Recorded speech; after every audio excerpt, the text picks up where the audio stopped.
Bonjour tout le monde, j'espère que vous allez bien.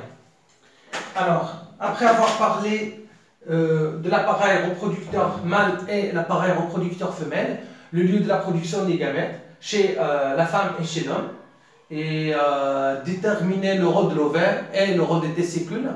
Donc nous avons dit que les testicules, ce sont des gonades, le lieu de la production des gamètes et aussi la production des hormones sexuelles, de l'hormone sexuelle qui est la testostérone, responsable de l'évolution, de l'apparition et du maintien des caractères sexuels primaires et secondaires, ainsi que le rôle de l'ovaire, qui est aussi une glande responsable de la sécrétion des hormones sexuelles, l'oestrogène et la progestérone, et aussi la production de l'ovule, qui est un gamète femelle. Maintenant, on va parler de ce qu'on appelle l'activité cyclique de l'ovaire et aussi de l'utérus chez la femme. D'accord? Alors, l'activité cyclique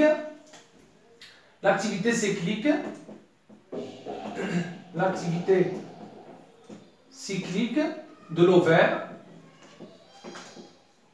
et de l'utérus chez la femme. Pourquoi? Parce que chez l'homme, la production des gamètes se fait d'une façon continue, c'est-à-dire toute la vie et chaque jour. Ce n'est pas comme chez la femme, la production des gamètes est cyclique et périodique, c'est-à-dire que la femme elle produit chaque mois 1 ou 2 ovules, ça dépend de l'activité de l'ovaire. Donc elle n'a pas une production qui est continue, qui chaque jour, mais d'une manière cyclique. C'est pour ça qu'on appelle l'activité cyclique, que ce soit de l'ovaire ou de l'utérus, le lieu de l'implantation ou le lieu de l'évolution de l'embryon après la fécondation. Alors on va commencer, avant de parler du cycle de l'ovaire, on va commencer par parler de ce qu'on appelle le cycle menstruel. Donc chez la femme, il y a 3 cycles. Il y a le cycle menstruel, il y a le cycle ovarien et le cycle utérin. On va commencer tout d'abord par le cycle menstruel. Le cycle menstruel de la femme. Le cycle menstruel. Alors qu'est-ce que ça veut dire le cycle menstruel? Menstruel, ça vient du terme menstrua ou mensis. Menstrua, ça vient du terme menstrua ou aussi mensis du latin mensis qui signifie mois. Donc chaque mois, la femme a un cycle qu'on appelle le cycle menstruel. Alors il commence, on peut le définir comme étant l'ensemble des phénomènes temporels. Ça, il a une relation avec le temps parce qu'il est mois. C'est l'ensemble des phénomènes temporels qui se déroulent entre 2 écoulements du sang successifs. Vous connaissez, donc chez la femme, il y a la production des règles comme étant l'un des caractères primaires, sexuels primaires chez la femme. C'est la production ou l'apparition des règles. Donc, le cycle menstruel, c'est l'ensemble de ces phénomènes qui se déroulent entre 2 de ces écoulements, parce qu'elle va produire des règles, elles vont disparaître, et après le mois prochain, elle va produire de nouvelles règles. On va parler du cycle. Entre 2 règles successives, entre 2 règles successives, on va parler de ce qu'on appelle un cycle menstruel. Donc le cycle menstruel commence le premier jour. Les règles vont durer, au moyen chez les femmes, les règles durent 5 jours. Donc on peut trouver chez certaines femmes la période des règles de 3 jours ou de plus, par exemple de 7 jusqu'à 8 jours chez certaines femmes. Alors on va considérer la moyenne, c'est de 5 jours. 1, 2, 3, 4 et 5, donc ce qu'on appelle la période des règles. Donc 5 jours des règles, l'écoulement du sang. D'accord? Alors ici on va écrire règles, les règles, l'apparition des jours. Alors après, jusqu'à 14, c'est en moyen, donc ici 28. Donc le cycle menstruel, il dure chez la majorité des femmes 28 jours. Et elle est composée de 2 phases. La première phase, c'est depuis le début de règles jusqu'à l'ovulation, jusqu'à 14e jour. On appelle la phase folliculaire. La phase folliculaire. Alors, durant la phase folliculaire, il y a la maturation des follicules. La maturation de l'ovule. D'accord? Et puis, le 14e jour, c'est le jour de l'ovulation. Il va y avoir donc un follicule mûr. Quand il mûrit, il va rompre la paroi de l'ovaire. elle va se libérer, elle va libérer l'ovule dans le pavillon de l'oviducte. Et après l'ovulation, il vient la deuxième phase, qui est toujours fixe. Hein. Chez toutes les femmes, la deuxième phase, elle est fixe. On appelle la phase lutéinique. La phase lutéinique. La phase lutéinique, je répète, elle est toujours fixe chez n'importe quel type, chez toutes les femmes. Alors, on peut trouver un cycle menstruel de 28 jours, comme on peut trouver un cycle menstruel de 26 jours chez certaines femmes, de 30 jours, de 32 jours, on peut avoir même plus. Mais que ce soit 30 ou 28 ou 26, la phase lutéinique est toujours stable et fixe de 14 jours.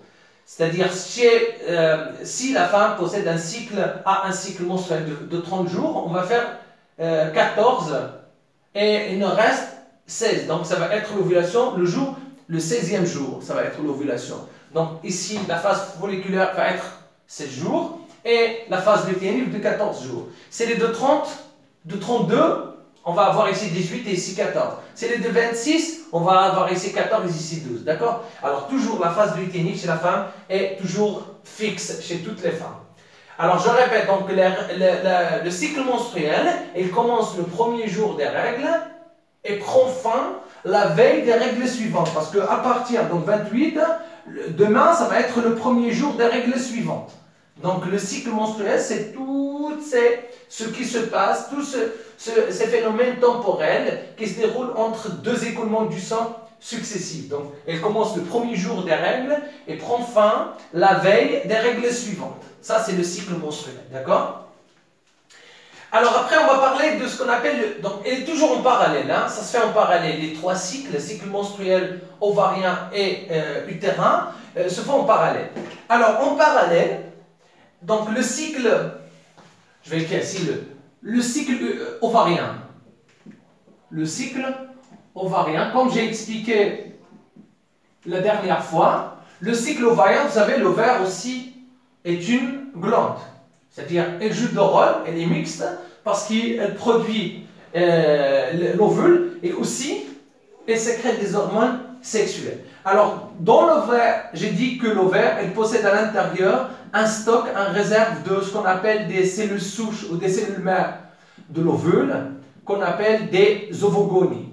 Alors, à partir de ces ovogonies, il y a un stock limité pour toutes les femmes, des dizaines chaque mois, et vont prendre le départ pour mûrir, pour donner naissance à un ovule. Donc, un seul follicule va atteindre la maturité. Donc, durant la phase de maturation de follicule, on va l'appeler une phase, c'est ce qu'on appelle la phase lutéinique. Regardez, c'est ici. Donc, qui est variable en fonction des femmes. Alors, on l'appelle la phase folliculaire. C'est la phase de la maturation folliculaire. La phase de la maturation du follicule. Donc, un follicule va mûrir, il va passer d'un follicule primaire, follicule secondaire, tertiaire, jusqu'à devenir un follicule mûr. On l'appelle un follicule de Graaff, qui contient à l'intérieur un ovule et une cavité qu'on appelle la cavité folliculaire, qui est remplie d'un liquide sécrété par les follicules, les cellules folliculaires. Alors après la maturité, c'est durant la phase folliculaire, il va y avoir ce qu'on appelle l'ovulation. C'est le 14e jour pour une femme qui a un cycle de 28. Donc la phase suivante, c'est ce qu'on appelle l'ovulation. Durant l'ovulation, le follicule mûr, il va rompre la paroi de l'ovaire en libérant, qu'est-ce qu'il libère? Il libère un ovule. Voilà l'ovule, qui est mûr, entouré de quelques cellules folliculaires qui forment ce qu'on appelle la corona radiata, qui va rester avec jusqu'à le début de l'implantation, jusqu'à après une semaine.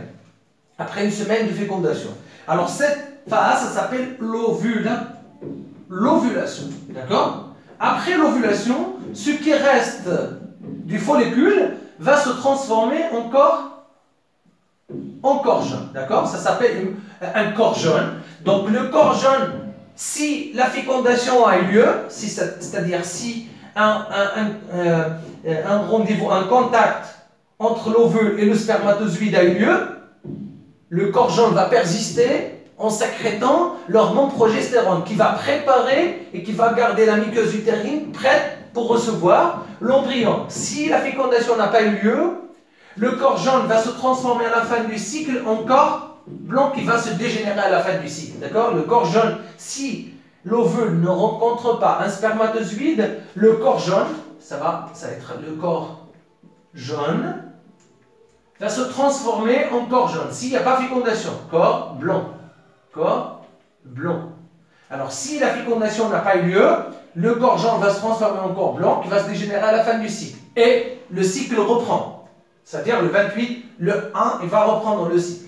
Si la fécondation a eu lieu, le corps jaune va persister en sécrétant l'hormone qu'on appelle la progestérone, qui va préparer et qui va assurer, qui va maintenir la muqueuse utérine pour une éventuelle implantation de l'embryon. Alors cette phase, qui est toujours fixe chez toutes les femmes, on l'appelle la phase lutéinique. Elle est toujours de 14 jours. D'accord? Ça, c'est ce qu'on appelle le cycle ovarien. Alors, en parallèle au cycle menstruel, nous avons ce qu'on appelle un cycle ovarien. Donc, l'ovaire aussi fonctionne d'une façon cyclique. Donc, chaque mois, il y a production d'un ovule. Après ovulation, bien sûr, le 14e jour pour une femme de 28, le 16e jour pour une femme de 30, etc. Et après l'ovulation, le reste du follicule se transforme en corps jaune qui se dégénère à la fin du cycle s'il n'y a pas l'ovulation ou si l'ovulation n'a pas eu lieu. S'il y a l'ovulation, le corps jaune va persister en sécrétant l'hormone progestérone. Alors on va passer tout de suite à ce qu'on appelle le cycle utérin. Toujours en parallèle. Tous ces cycles se font en parallèle. D'accord? Le cycle utérin. Le cycle utérin. Alors l'utérus aussi fonctionne d'une façon cyclique, d'accord? Il fonctionne aussi, donc l'épaisseur de l'endomètre varie et il s'enrichit en vaisseau sanguin. Alors je vais essayer de schématiser l'appareil reproducteur femelle vue de face, pas comme je l'ai expliqué la dernière fois, vue de profil. Alors là, je vais schématiser les oviductes, on appelle les trompes de Fallope aussi. Voilà, les trompes de Fallope avec l'utérus, voilà, l'utérus il est là. Avec l'endomètre qui est le muscle utérin. On va voir le rôle du muscle utérin, il est là. Voilà, le muscle utérin. Avec le muscle, il est là. Et elle est là. D'accord? Ça, c'est le muscle utérin. Et le col de l'utérus. Le col de l'utérus qui est en contact avec le vagin, qui se termine avec les deux lèvres. Les deux petites lèvres et grandes lèvres. D'accord? Alors, ça s'appelle le col de l'utérus. Alors là. D'accord? Et les trompes de Fallope se terminent avec ce qu'on appelle le pavillon, hein, qui va capter, qui a le rôle de capter l'ovule après l'ovulation. Ici, nous avons l'ovaire, qui est suspendu par un suspenseur ici de l'ovaire. Voilà l'ovaire gauche et l'ovaire droit. La même chose ici, sur l'oviducte droit, nous avons ici trompe de Fallope, qui a le rôle de capter l'ovule après libération après l'ovulation. Voilà, d'accord? Alors, à l'intérieur de l'ovaire, il y a la production durant la phase folliculaire, la maturation de l'ovule, la maturation d'un follicule, et après, il y a l'ovulation. Donc, lors de l'ovulation, il y a production d'un ovule qui va être capté par le pavillon, d'accord? Et il va s'installer à ce niveau-là, hein, en attendant les spermatozoïdes pour avoir la fécondation. Donc l'oviducte, on va le diviser en trois parties, en trois tiers. Ça, c'est un tiers supérieur, un tiers moyen et l'un tiers inférieur qui est en contact avec l'utérus. D'accord? Alors, je vais vous montrer où se trouve la muqueuse utérine. La muqueuse utérine, c'est cette partie-là, qui va là où va s'installer l'embryon ou le zygote après la fécondation. Voilà. Alors, cette muqueuse est mensuelle, c'est-à-dire qu'elle se prépare depuis le début du cycle menstruel jusqu'à la fin, puis il se détruit à la fin du cycle, d'accord? Durant les règles. Voilà, ça c'est la muqueuse utérine. Alors je vais vous montrer comment ça se fait et quels sont les différents cycles,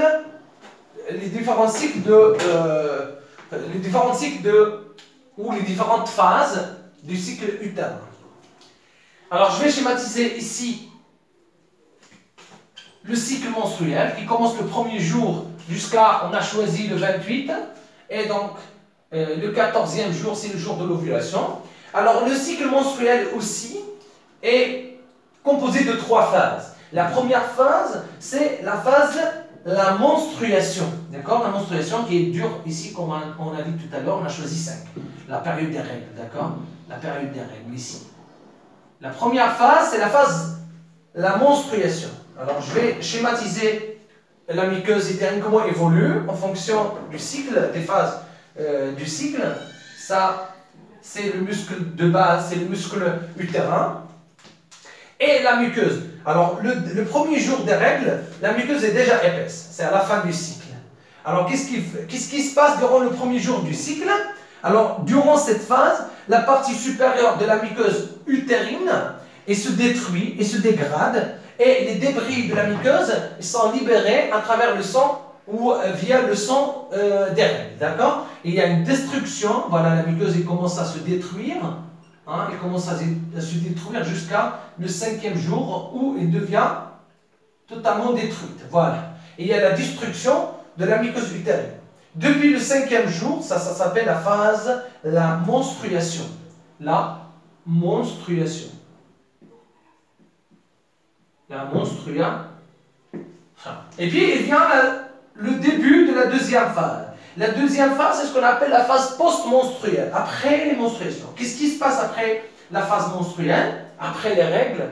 La muqueuse utérine, ça je vais l'appeler la muqueuse après, ça s'appelle la muqueuse. Elle est là. Ça, c'est la muqueuse utérine. La muqueuse utérine. La muqueuse utérine, elle est là. D'accord? Alors, la muqueuse utérine commence à s'épaissir. D'accord? Elle va commencer à s'épaissir. Alors, le début de l'épaississement jusqu'à le 14e jour. Alors, elle va commencer ici. Pardon, je suis désolé, je vais effacer ça. D'accord? Elle va commencer à s'épaissir jusqu'à le 14e jour. Il va y avoir la prolifération des vaisseaux sanguins et aussi ce qu'on appelle des glandes tubulaires. D'accord? Alors, voilà, ce sont des glandes, elles s'appellent les glandes tubulaires. Les glandes tubulaires. Et aussi avec l'évolution, le développement de ce qu'on appelle les vaisseaux sanguins. Voilà, les vaisseaux sanguins. Les vaisseaux sanguins sont les artères et les veines. Je vais schématiser les artères ici en vert et les veines en bleu. Voilà, aussi le développement des vaisseaux sanguins. Donc la muqueuse va être riche en vaisseaux sanguins.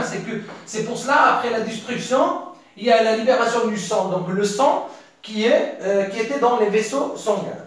Alors, durant la phase, cette phase, elle s'appelle la phase post-menstruelle. La deuxième phase. Alors, je répète. Durant la phase post-menstruelle, il y a le développement de la muqueuse utérine avec le développement des vaisseaux sanguins et des glandes tubulaires. Je répète. Durant la phase post-menstruelle, la muqueuse utérine s'épaissit, d'accord, progressivement, avec prolifération des vaisseaux sanguins et aussi des glandes tubulaires.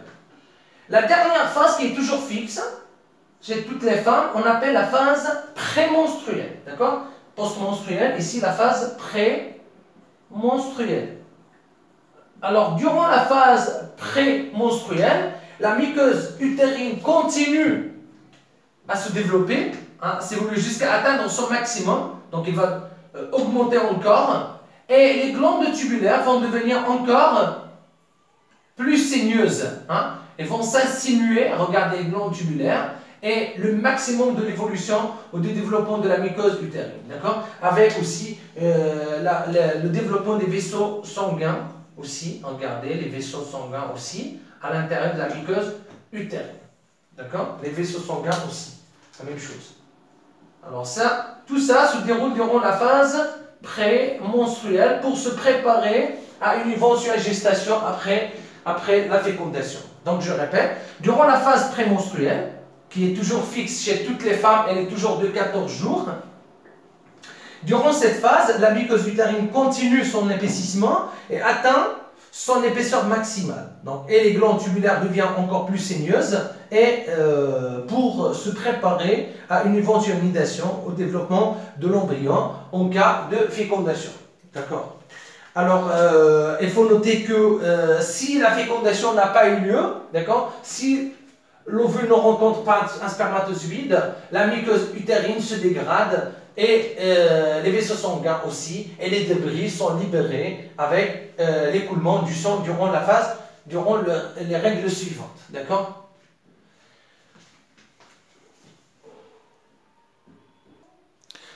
Alors maintenant, on va parler de la fécondation. C'est-à-dire que lors d'un rapport sexuel non protégé, il y a la libération des spermatozoïdes au niveau du vagin, ici. Donc les spermatozoïdes vont se libérer au niveau du vagin. D'accord? Alors je vais essayer de schématiser, par exemple, quelques spermatozoïdes. Ils vont se libérer à l'intérieur du vagin lors d'un rapport sexuel. Alors, généralement, il y a 300 millions de spermatozoïdes qui sont libérés durant chaque rapport sexuel non protégé. Donc, il y a presque 3 millilitres du sperme qui vont contenir presque 3 millions de spermatozoïdes. Alors, ces 300 millions de spermatozoïdes qui sont libérés à l'intérieur du vagin, ils doivent tout d'abord traverser ce qu'on appelle la première barrière, hein, ce qu'on appelle le col de l'utérus. Le col de l'utérus. Alors, au niveau du col de l'utérus, il y a une glaire cervicale, d'accord? Il y a une barrière qui va empêcher le passage des de n'importe quel spermatozoïde. Alors, cette barrière, elle ne s'ouvre que durant l'ovulation, d'accord? Elle s'ouvre presque 5 jours, presque 2 jours chaque mois, d'accord? Après l'ovulation, cette barrière s'ouvre. C'est comme une grille, un grillage, un tamis qui possède des maillons, et ces maillons ils sont fermés avant l'ovulation et ils ne s'ouvrent que après l'ovulation.